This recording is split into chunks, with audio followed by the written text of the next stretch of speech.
uh, we wanted to offer you a glimpse at this human concept of what's called a human-centered or customer-centered design, and give you kind of an overview of what customer and human-centered design is, as well as an overview of some of the things that we've done with customer-centered design and human-centered design, and some examples uh, that we've done. There's been a couple of us that have attended a human-centered design training, and we wanted to share with you what we've learned from that training. So to start off with, what we need to do is we need to talk about what is customer-centered design. So Chris, do you want to pull up that, share the PowerPoint? There we go. Actually, I think that's your PowerPoint. Okay. Right. I think that's part of yours, Doug. So,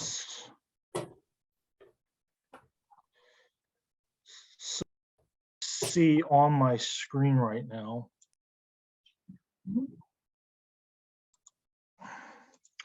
There we go. Is Yeah. this idea of customer-centered design. And what this is this is an idea that we are using the customer as our focus to solve problems. So the idea of a customer-centered or human-centered design is solving problems, starting with people and what they need. So instead of us saying, hey, we have all these programs and services, and we've got workshops, and we've got training, and we've got all this, we actually flip it around and go, what is it that the customer needs in order to solve their problem? So everyone that comes into our center has some kind of a problem. And so by figuring out what their problems are, and then what do we need, what do they need to help solve the problem, we focus on the needs of the customer and not just a fire hose of giving them everything all at once. The idea of customer-centered or human-centered design deals with what's called this theory of change. Basically what this is it says when the customers get what they need, they will get better services and better outcomes. Which means that for all of us in LWEA 2, we all have performance measures, we all have performance goals, and under the concept of the Workforce Innovation and Opportunity Act, it's just one set of performance standards for everybody across all of the titles. By using this idea of human-centered or customer-centered design, that it will create a better outcome if we give the customer what they want. They're more likely to complete the training. They're more likely to return to work faster. They're more likely to participate in educational services or participate in programs for reemployment or rehabilitation. So the idea is that the outcomes will be more positive by using this model of customer-centered design. What these use is what's called design thinking. It's developing solutions in the service of people. So basically what that means is that the solutions that we've developed and that we will continue to develop as a one-stop, as an LWEA, focuses on the solutions that we have based upon the problems that people come in with, not necessarily saying, here's everything that we have to offer. Instead, what is the solution that this person is looking for? What is the need that this customer has? And so what I'd like to do is I'm going to give you some examples. What we would like to do is we would like to give you some examples of design thinking So we have 5 specific examples that we've done as a team. And so Chris Nadel and I will be going through each of these 5 design thinkings to let you give an idea of, to give you kind of a feel of what customer-centered or customer human-centered design is. So the first up is this idea of a first touch, and Chris is going to go over that one. Chris? Right. And we had really an enjoyable experience going through this human-centered design program with individuals from throughout the state. So you'll see at the beginning of each presentation those members who contributed to each part of these different programs. So Sandra Meza Balady from Human Services here in Woodstock is our local area 2 representative from Department of Human Services. She was part of this first team. And their goal was to look at the first touch. How do we connect with our customers when they first come into the building? And they were looking at it from a physical center viewpoint. So they wanted to know how we might, go ahead, Doug, that's great. How we might create a pleasant first touch as people come into our centers. And their process was to conduct some interviews to assess the services, evaluate the answers against their question. They've got this wonderful group of people behind ropes and tried to brainstorm how to use rope removal as a way to implement a more friendly environment. That was called their prototype. They conducted some interviews on that, gained some insights, and created their prototype plan and action plan. Next screen, Doug. Okay, what they learned from their process was that customers highly valued the quality of the services they received and thought the physical environment was fine. The responses to the prototype were expected no surprises. When given the opportunity, our team approach to customer section did not target what the people felt was the priority. Our emphasis was on physical space. They were more concerned with having their immediate needs met than what the physical space looked like. Next screen. Okay, so to the left, you have the lobby before, which has the ropes. Rather cold, uncomfortable, not so pleasant. Feel like you're lined up for a cattle truck. Feel very impersonal, like a trip to the DMV. Would only visit if I absolutely had to, but it does create some people flow. So the goal in the after picture is someplace that would be more open, relaxing, welcoming, soft, comfortable places to sit, being ADA friendly, updated and organized to hopefully make customers feel more at ease and cheerful. Problem with that open concept, lobby areas, you do lack the privacy and it can create some disorganization and lead people to wander around. Okay, next screen. Okay, what this team learned from the customer-centered design is to listen to the customer, to offer solutions. It might not be what they're looking for, but the alternative solution might be the better one. And to try not to deviate from the customer's needs and focus on our own wants and needs. And the best way to understand customers' needs is to ask them. Okay, thank you. All right, so from the entry and the lobby area, we went to our next team, and this group included myself, and we were called the welcome winners because we were looking at the welcome first assessment of the customer. Next screen, please. Okay, we developed a how might we question. How we started with how might we make the registration process easier.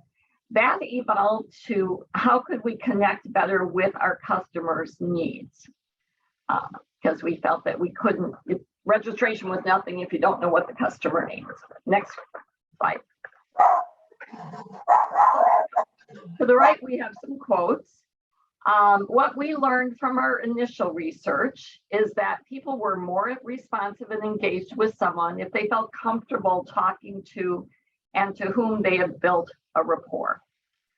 They're looking for a welcoming environment, and readily available resources were important.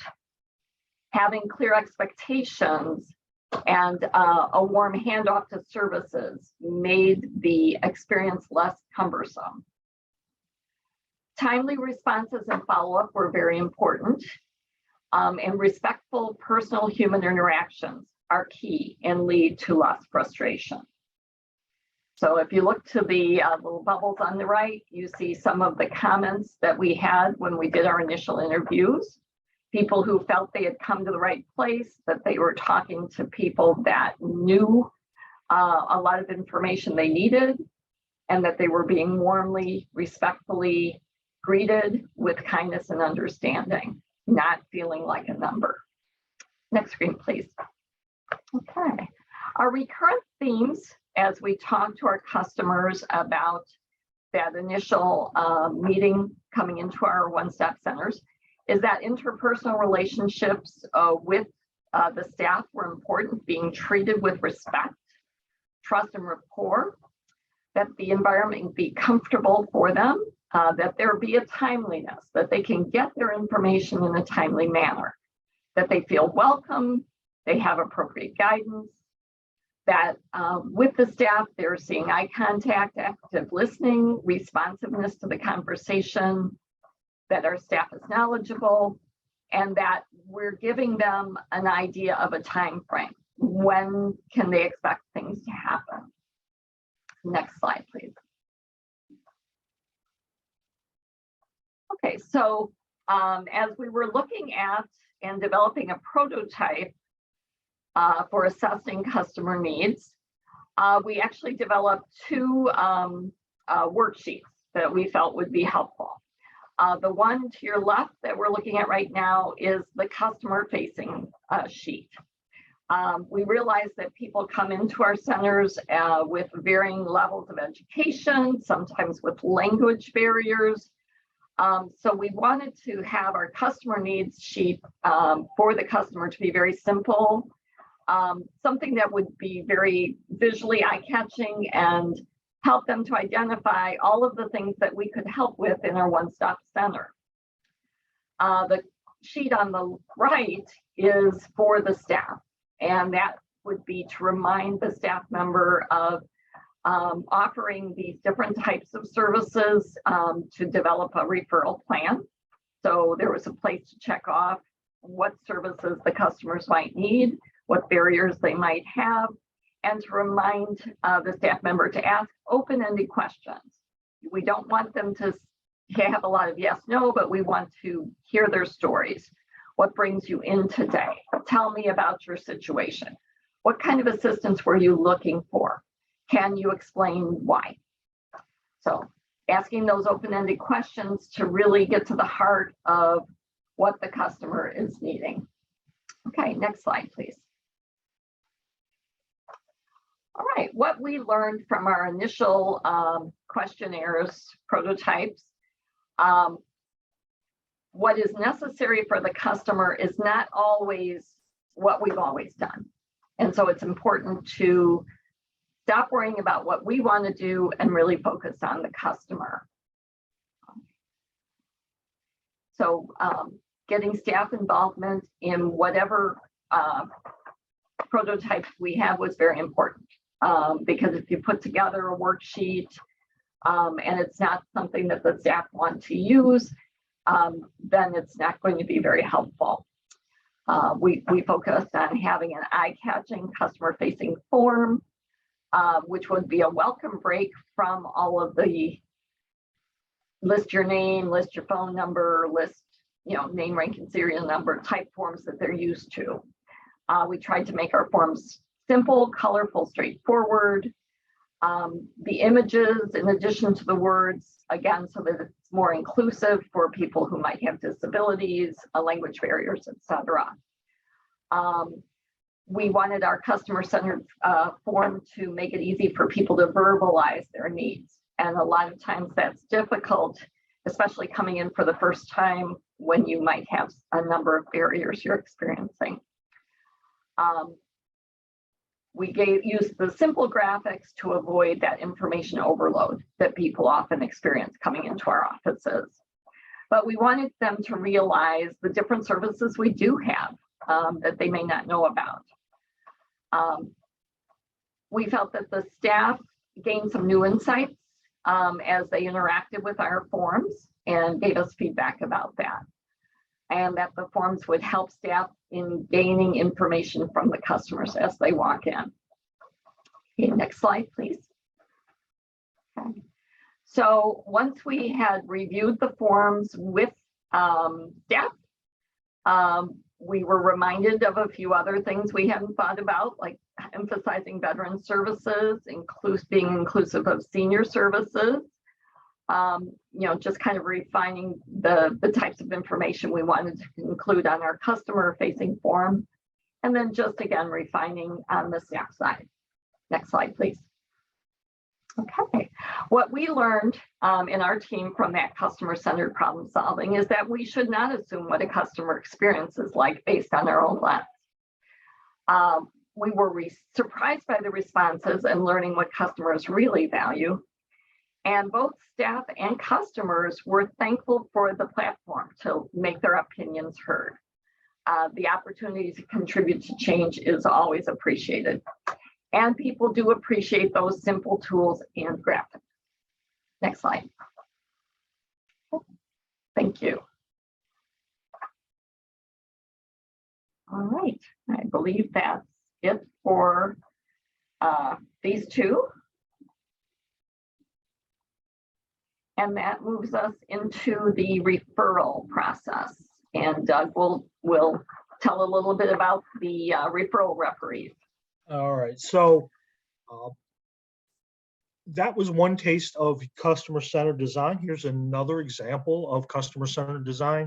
And what we were responsible for was the referral process. Now, as you and I both know, as we all know on this call, the referral process, we had two, is very streamlined, making it very easy when we put the referrals in on the website, and then they're able to go back and forth between each of you as the partner within your partners. So this was our team here, made up of 5 people. We'll go to the next slide, please.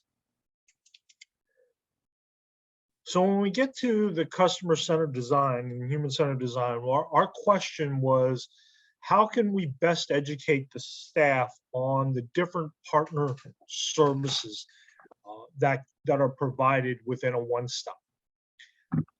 And so what we did here is we had asked that question of how can we educate the staff? What would be the best way to educate it? And you can kind of see some of the observations and responses that we did get. Next slide, please. So just some things that we had learned. The one-stop operator plays a huge role in the idea of referrals. So the one-stop operator kind of sets the tone for how a referral needs to be made within our center. And I think that we've done a very good job in LWIA 2 with this referral process. Everybody kind of knows how to do a referral, and with the implementation of the online referral system, it's made that much easier on we feel on staff. So this just kind of outlined and we went over our process for the partners and the partner referral system. So next slide, please.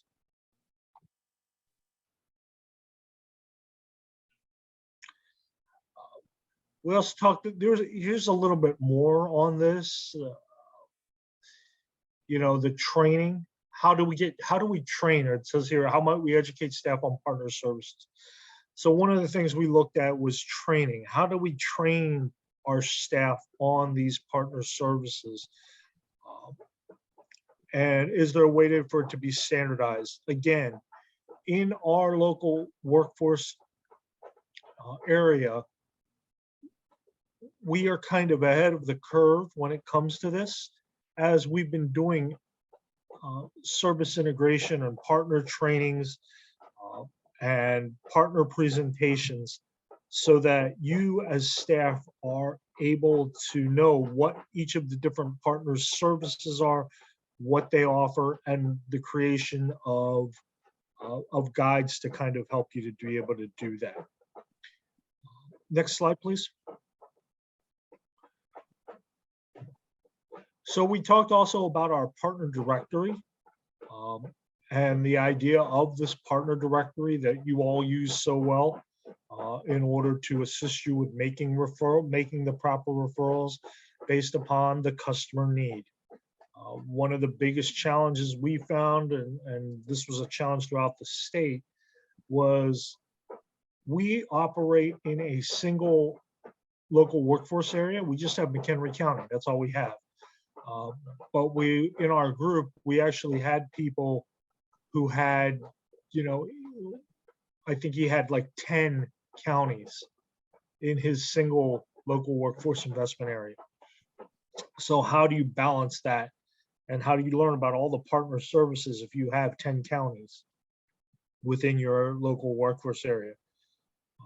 So what we did is we interviewed staff to be able to do that and to figure out just what the biggest challenges were. Next slide, please. So here's accountability. One of the biggest things one of the biggest issues in the state right now is closing the referral loop. And even for us in McHenry County, it is difficult for us to be able to close the referral loop. We are trying to get a better handle on that, and through the use of the online referral system, we continue to do that. So the idea is that to use this idea of closing the loop helps us to better serve the customer in giving them what they need. Next slide, please.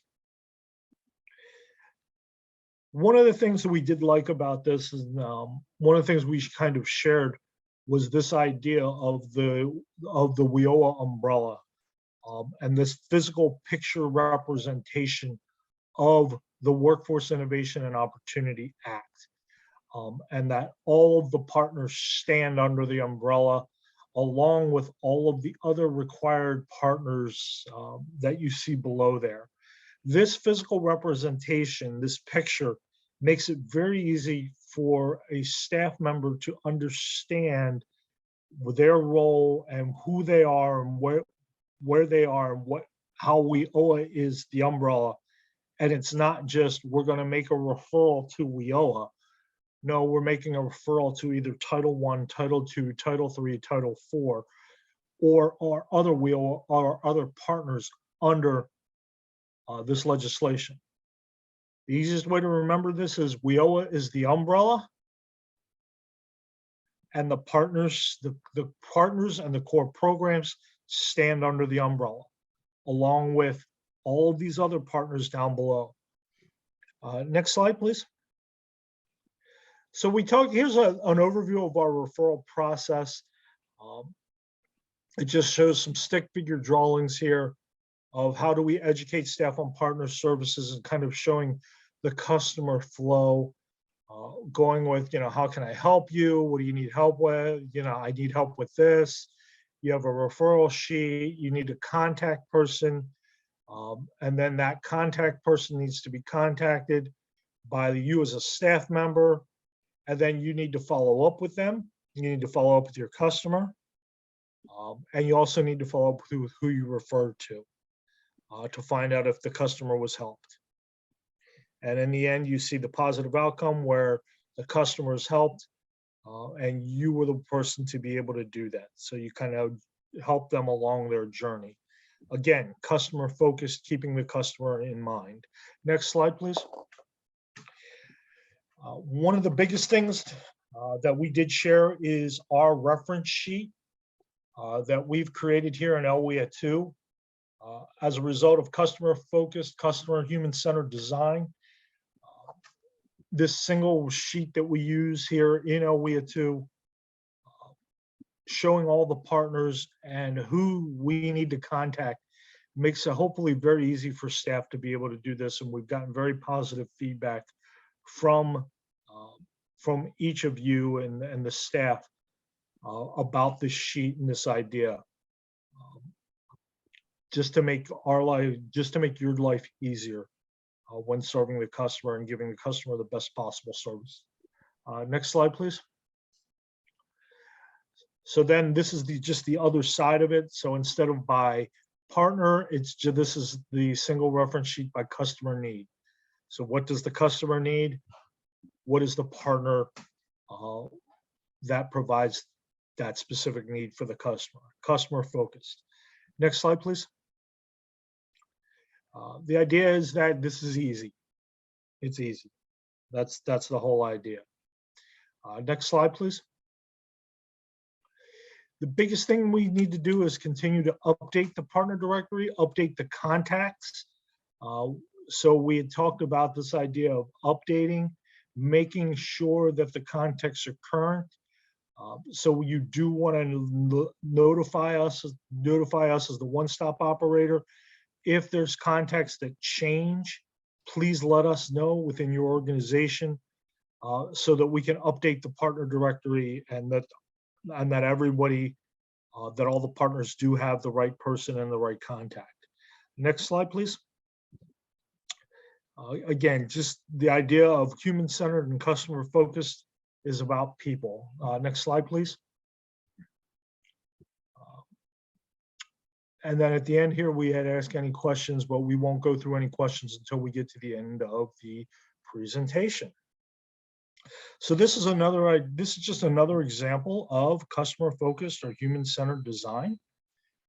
We're going to go ahead and go through the next one of how to identify barriers during training and employment.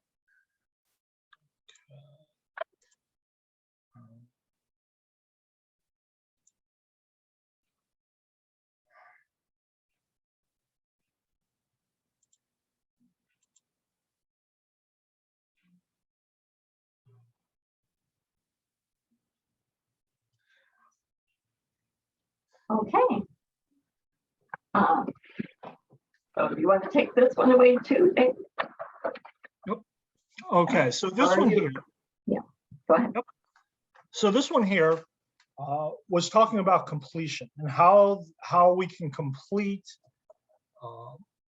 how might we effectively identify barriers prior to and during the training. Again, customer focused, how do we identify those barriers that a person has, and how can we get them to overcome those barriers before they begin training, before they begin a program, so that we can actually have a successful outcome when it comes to the programs that we offer, and that the customer gets the best service and the best need to meet their need. Next slide, please. So their question here, customer-focused question, was how might we incentivize completing the training?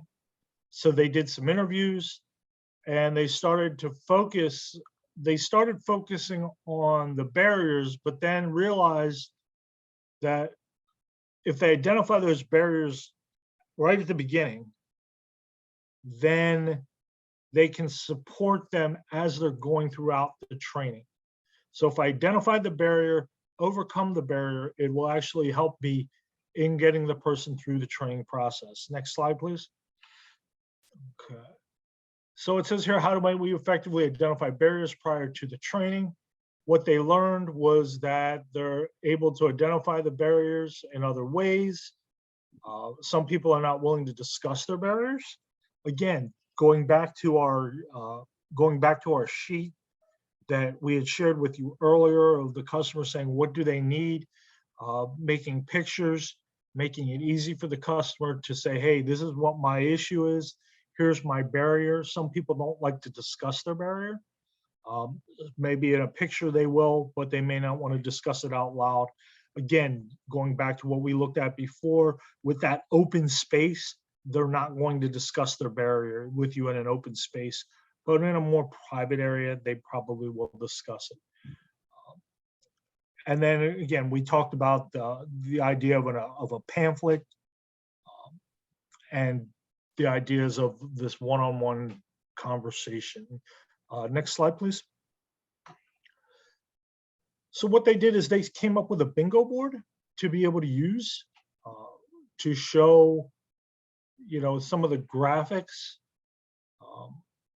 Maybe that person has, they might have a couple different barriers. And so what they did is they might use that card to say, okay, can you just point to some of your barriers that you have? Well, you know what, I have a hard time using computers, or I'm not a native English language speaker. I may need ESL classes. But this just showed some of the ideas that they had taken away from their human-centered design test. Next slide, please. These are just some of the concerns that they had come up with: the invasion of privacy, electronic submission, communicating the purpose of the activity. If it's put in a group, are they going to be more open to it? Again, we don't really know.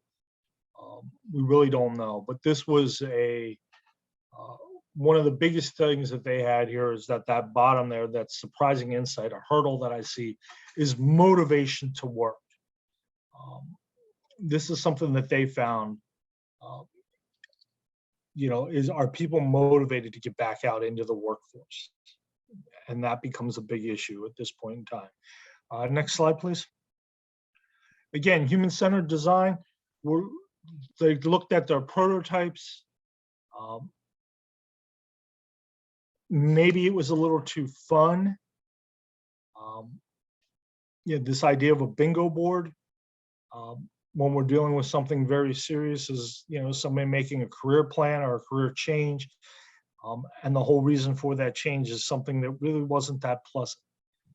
They become separated from their employment, and they're going through a really rough time. And so a bingo board may not be the best thing for it.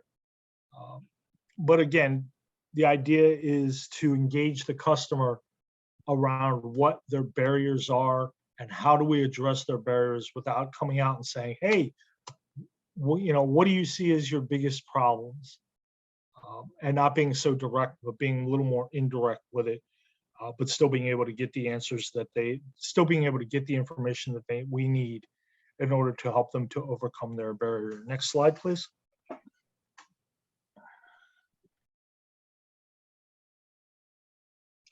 So they talked about the prototype and talking about how the American Job Centers can help, and how we can identify the barriers using this tool may be useful.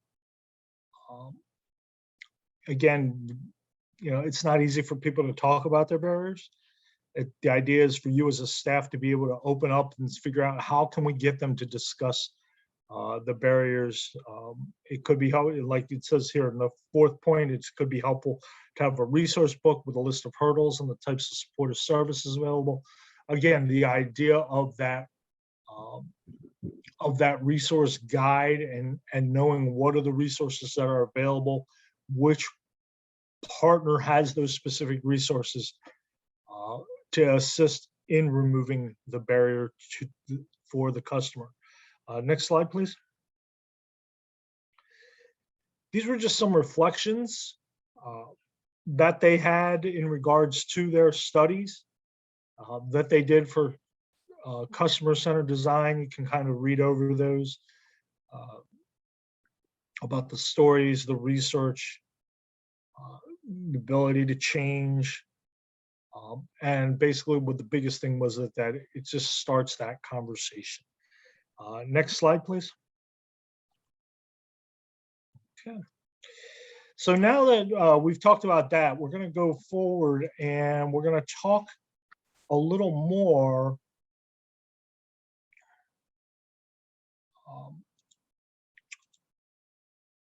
about assessing a customer's needs. And I will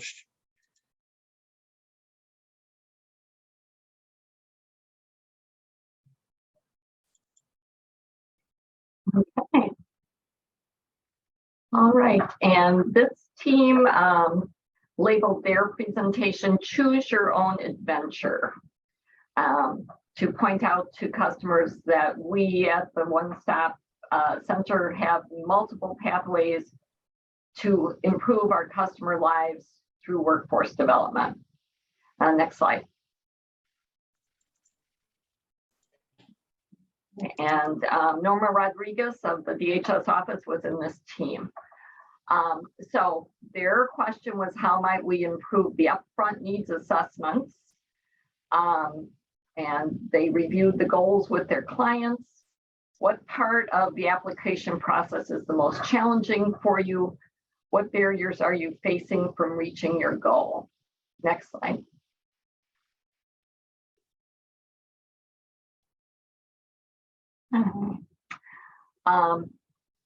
The assessment process when you are doing customer-centered design is a long process with a lot of paperwork and reading.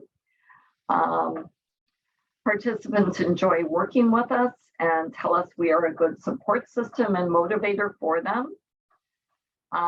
When our staffing is low at the Workforce Center and customer demand is high, staff respond in a very direct way.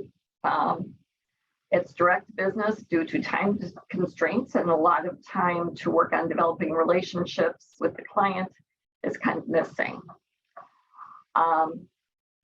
We, as part of this team, were aware that clients had to share their stories multiple times, which is not always a comfortable experience, but it's part of that whole assessment process. So even though the assessment process is time consuming for both customer and career or case manager, there were elements from each client that they appreciated the time and attention of career planners they met with. Now that we know the needs of our clients, we're ready to do an assessment. Okay, so what this team did was they developed this kind of a game board to kind of show in a fun way the different options that individuals would have. And this is primarily in the Title I services, workforce development. So you might have someone come in to say that they're interested in a job in manufacturing, but needing to improve their skills. One arrow and pathway might be a need for a GED diploma that would be finished and then move on to a certification course or an apprenticeship. And the steps involved would involve getting those GED classes done, do a job shadow with a local company, look at different occupations, and then earn. And because you've learned, you have moved into one of these high-paying occupations in manufacturing. Another pathway would be to get that GED diploma. And continue on to career advancement, accept a training course from the local workforce area, and find opportunities as a CNC, CDL, construction worker, IT technician. So showing people that different choices can lead them on a different path, and it's finding the right goal for them. Next slide, please.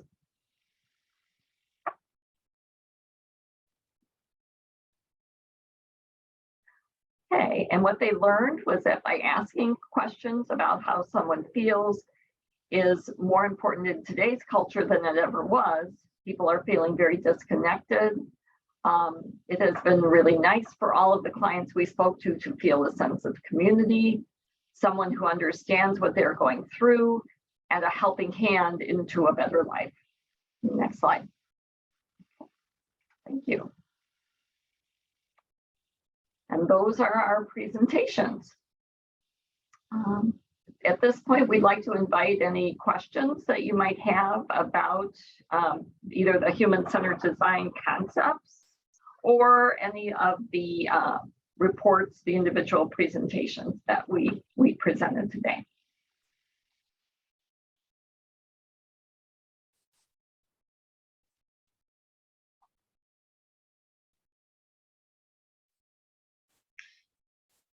So hopefully through this presentation, you have a better idea, at least just an introduction or a taste of what human-centered or customer-centered design is. I know that in many of your organizations, we are focusing on this. It is a requirement. The United States Department of Labor is requiring all of our, under the Workforce Innovation and Opportunity Act, is requiring us to be more customer-centered design, customer-focused, and to use these kinds of tools in order to help us provide better service to the customer and give us better results when it comes to the performance measures under the Workforce Innovation and Opportunity Act. So some of you may hear more about customer service, customer-focused, customer-centered, human-centered design within your own agencies. This was just one. This training that was available was one step for all the partners and to promote this idea of service integration. I'd like to thank all the partners who attended this training and also watching this training. And if you have any questions in regards to it, you can reach out to me as the One Stop Operator or any members of the One Stop Operator team. You can reach out to myself. You can reach out to Chris Nadel. Either one of us will be more than happy to help you. Thank you very much, ladies and gentlemen.